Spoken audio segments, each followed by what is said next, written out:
Border guard বাংলাদেশের কঠোর নিরাপত্তায় সিলেটে আসছে জ্বালানি তেলবাহী ট্রেন। চট্টগ্রাম ও ঈশ্বরদী রেলওয়ে স্টেশন থেকে এই তেলবাহী ট্রেনগুলো সিলেটে আসছে।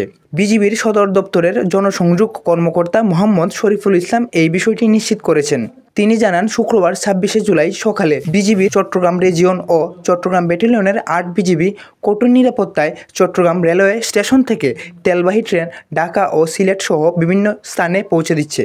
শুক্রবার সকাল ৫:৩০টায় ২৪টি তেলবাহী বগিসহ একটি ট্রেন ঢাকার উদ্দেশ্যে ছেড়ে আসে। জানা গেছে, সকাল ৬:৩০টায় ১৬টি তেলবাহী বগিসহ আরও একটি ট্রেন সিলেটের উদ্দেশ্যে ছেড়ে যায়। সকাল ১০টায় ১২টি তেলবাহী বগিসহ একটি ট্রেন দুহাজারীর উদ্দেশ্যে এবং ১১টায় ১২টি তেলবাহী বগিসহ আরেকটি ট্রেন আটহাজারীর উদ্দেশ্যে চট্টগ্রাম রেলওয়ে স্টেশনে ছেড়ে যায়।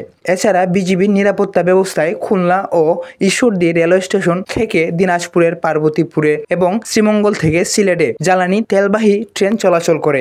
এছাড়া সারা দেশের বিভিন্ন স্থানে জ্বালানি তেলবাহী ট্রেন দেশের বিভিন্ন স্থানে পৌঁছে দিতেও বিজিবির সদস্যরা নিরাপত্তা সহায়তা দেবে।